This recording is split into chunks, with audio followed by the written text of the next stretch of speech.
Jadi bangsa ini sedang tidak baik-baik saja. Bahwa ancaman kita dari sejak sebelum merdeka sampai merdeka dan terus mengisi kemerdekaan ini musuhnya komunis. Ya. Sementara pemerintahan sekarang mendekatkan diri dan tergantung pada negara RRC yang komunis, itu yang bahaya. Ini yang harus kita sadari, karena saya pernah jadi Dandim 4 tahun, Pak. Saya punya catatan di Kodim itu, catatan data golongan A, B, C komunis sekarang itu tidak ada di Kodim. Mereka menggunakan 3G, ganti nama, ganti wajah, ganti pekerjaan. Sehingga kita tidak punya datanya sekarang. Tahu-tahu sekarang sudah lebih dari 200 menjadi anggota DPR pusat. Belum yang di daerah-daerah. Kita nggak boleh lagi nih mendengarkan suara adzan.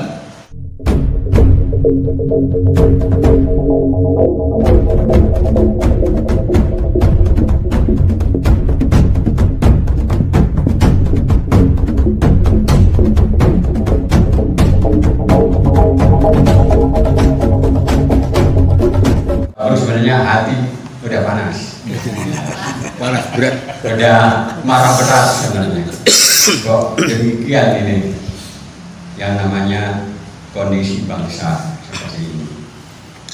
Kalau kita petakan musuh dari bangsa kita dari dulu itu kan sudah ada TAP MPR nomor 25 MPRS 25 tahun 66, yaitu komunisme, marxisme, liberalisme dan Leninisme. Ya. Artinya kita memang sudah petakan, bangsa kita sudah memetakan musuh itu, dan kelihatan bahwa rejim sekarang membiarkan perkembangannya demikian. Kalaupun ada indikator, apakah itu peta politik yang dikeluarkan oleh Menteri Dikbud dan Diklat yang sama sekali tidak menyebutkan yang namanya tokoh-tokoh Islam, tapi malah memunculkan tokoh komunis. Begitu juga Menteri Agama, begitu juga BPIP. Ini adalah indikator yang terakhir adalah masalah diserangnya MUI. Ya, kalau logikanya kan kalau satu berbuat, ya katakanlah yang namanya bansos menteri berbuat, harusnya kabinet harus bubar kan. Nah, tapi di MUI sekarang ya karena ada bazar-bazar bayaran, mereka mencoba. Tapi ini diyakini bahwa ini adalah pekerjaan dari KGB, komunis kayak baru. Jadi berbagai cara dan berbagai muslihat mereka hadirkan untuk melakukan pemecahan umat Islam. Karena mereka sadari bahwa di Indonesia itu umat Islam yang paling kuat dari dulu, baik itu mempertahankan yang memerdekakan, mempertahankan kemerdekaan sampai dari sekarang. Lalu kalau kita jelas bahwa kita adalah musuhnya cuma satu, yaitu komunisme gaya baru ini, ya kita memang harus arahkan strateginya ke situ. Karena yang lain-lain itu adalah tipu muslihat yang mereka lakukan. Tapi kita meyakini bahwa musuh Indonesia sekarang adalah sama di tahun 66, yaitu komunisme yang sekarang berbentuk berbaju kapitalisme. Ya, ini sebagai gambaran sehingga apapun produk dari kegiatan dari gerakan moral kami harus diarahkan ke musuh utamanya. Baik itu mereka melakukan perampokan sumber daya alam maupun memasukkan, tadi Pak Kiai juga bilang bahwa melalui TKA asing dan juga karpet merah untuk investor, itu membuktikan semua adalah bahwa rejim sekarang merupakan boneka dari pemerintahan Cina komunis.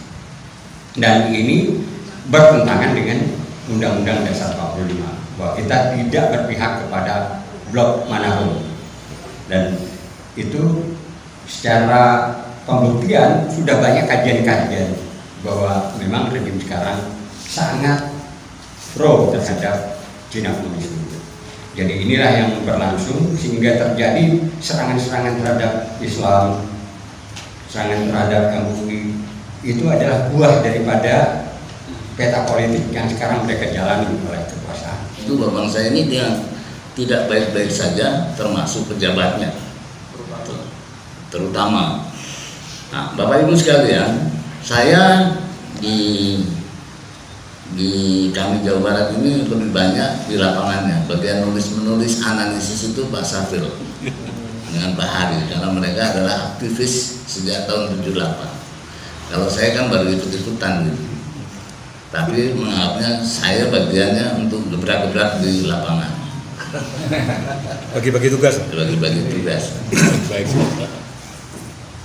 Saya perlu sampaikan pengalaman, dan saya lebih banyak berusaha seperti Pak Murtik sampaikan ini, mendekatkan diri dengan berhubungan dengan Polsek, dengan Kodim, karena memang sampai saat ini seperti disampaikan oleh Pak Safril tadi, bahwa ancaman kita dari sejak sebelum merdeka sampai merdeka dan terus mengisi kemerdekaan ini musuhnya komunis ya. Sementara pemerintahan sekarang mendekatkan diri dan tergantung pada negara RRC yang komunis, itu yang bahaya. Ini yang harus kita sadari, karena saya pernah jadi dandim 4 tahun Pak. Saya punya catatan di Kodim itu, catatan data golongan A, B, C komunis sekarang itu tidak ada di Kodim.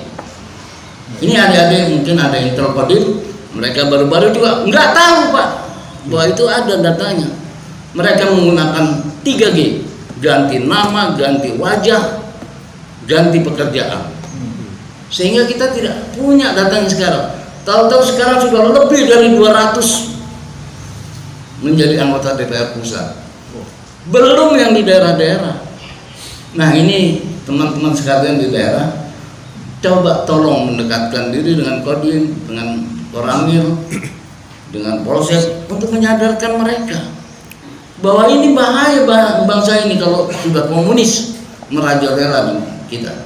Kita nggak boleh lagi nih mendengarkan suara adzan yang sekarang sedang digadang-gadang. Suara suara speakernya jelek. Yang adzannya jelek, ini sedang dikumandangkan. Itu salah satu usaha-usaha untuk mengkerdilkan, menghilangkan Islam di bumi Nusantara yang kita cintai. Nah, teman-teman sekalian, kita sangat prihatin dengan kondisi ini. Oleh karenanya, di samping kita melaksanakan kegiatan-kegiatan dengan aparat untuk membangkitkan kembali bahwa kalau terjadi ini, bahwa anak cucu kita yang akan sengsara. Nah, makanya juga kepada terutama umat Islam, kita dihantam sekarang ini dengan Islamfobia ini. Semua ditakut-takuti. Kalau Islam berkuasa nanti khilafah. Terus itu yang dikumandangkan. Padahal memang kita sejarahnya bangsa Indonesia ini 350 tahun dijajah oleh Belanda. Nggak ada itu Islam bisa hancur. Jangan sampai kita sekarang merdeka justru hancur bangsa ini. Padahal kita adalah mayoritas Islam. Dan bapak-bapak ingat, kita jangan mudah diadu domba. Setelah reformasi, kita punya pemimpin, 3 pilar pemimpin di Indonesia ini Islam semua. Apa yang mereka perbuat? Presidennya Gus Dur, almarhum, maaf. Ketua DPR-nya Amin Rais. Akbar Tanjung. Ketua DPR-nya Akbar Tanjung, ketua HMI. Apa yang mereka perbuat sampai kita orang Islam sekarang dikerdilkan, di pojok-pojokan. Ya, ini harus kita sadari karena kita belum bersatu umat Islam. Nah, jadi oleh karena itu Bapak Ibu sekalian, ukhuwah Islamnya mari kita bangun. Itu yang penting untuk pergerakan kita. Sekian. Terima kasih. Kalau ada salah, mohon maaf. Kalau itu benar adanya, itu petunjuk dari Allah Subhanahu Wa Taala. Assalamualaikum warahmatullahi wabarakatuh. Yang saya banggakan. Mari kita melangkah tentang masalah proyek-proyek besar yang ada di wilayah daripada Sabang sampai Merauke. itu yang dibikin proyek itu tanah rakyat atau tanah negara. Dan setiap proyek yang akhir-akhir ini itu pasti ada calon daripada pemukiman asing yang sengaja pada waktu COVID-19 PPKM itu yang sengaja didatangkan dari Cina menuju Indonesia, baik di Kalimantan maupun Maluku, mungkin di daerah Palembang maupun Riau, itu sengaja didatangkan ada yang berpakaian seperti orang-orang yang ditugaskan dalam kesehatan, karena tujuan orang-orang yang sebagai kepercayaan bangsa, akan tetapi mereka itu pengkhianat bangsa. Sebab apa? Sebab di situ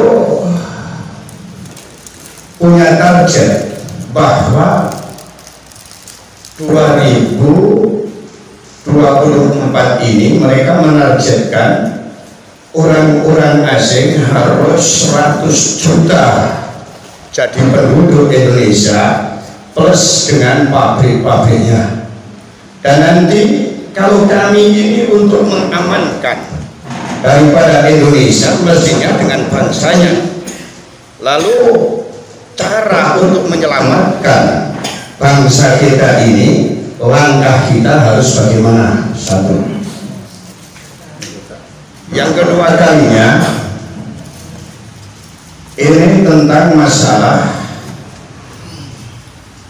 berangkat kita, kami dari forum silaturahmi ini jelas pada banyak gagasan, pandangan antara lain. Karena kita membuka forum silaturahmi ini jelas nanti ada calon-calon presiden atau wakil presiden yang akan merajut ke kita. Nah, kami dari wilayah Semarang titip saja nanti kepada Bapak Mutri, ada kata nanti kita menyalonkan seseorang ini diberi pekerjaan yang memang harus betul-betul teliti. Ketika telah dilantik, maka asing yang tidak bisa bahasa Indonesia ataupun yang tidak mengenal dengan sistem-sistem orang Indonesia harus pelan-pelan dipulangkan ke negaranya. Sebab kita punya kewajiban menjaga negara kesatuan Republik Indonesia supaya rakyat kita ini makmur punya pemimpin itu. Tidak lain, kita harus melangkah bersama Bapak Ibu. Dan selanjutnya, forum silaturahmi yang berangkat dari kami ini alhamdulillah telah dibuka. Sebab kemarin itu hampir saja mulai uji coba orang-orang yang titip dengan penguasa ini supaya Indonesia ada silaturahmi berdasarkan PPKM. Itu sebetulnya membunuh tentang langkah tradisi asli orang Indonesia yang senangnya silaturahmi. Bahkan ini minta maaf tentang masalah COVID-19, oke. Yang berpakai masker, pakailah masker. Yang enggak sebetulnya dengan ditekan-tekan, sebab kita menjaga kebinekaan. Satu. Yang kedua kalinya, yang mayoritas Islam ini, mesem itu adalah sedekah. Kalau kita pakai masker semua, ini bagaimana kita sedekah dengan kawan kita? Maka tolong dari kami, terutama guru kami, Bapak Kiai Haji Putri itu, Bapak Daniel Rosyid, Bapak Sutoyo, ini adalah kebenakaan ya, pakai masker oke, yang enggak biar. Tapi tolong kalau yang mau sedekah, copot masker, mesem, bagian daripada iman. Pandangan dari kami, mari kita tetapkan langkah bersama dari akar rumput sebagai rakyat kecil menuju menengah. Semoga kita bisa menjembati daripada rakyat kecil untuk menuju istana, yang supaya istana nanti diberkahi oleh Allah Subhanahu wa taala. Amin Allahumma amin. Dari kami cukup sekian. Assalamualaikum warahmatullahi wabarakatuh.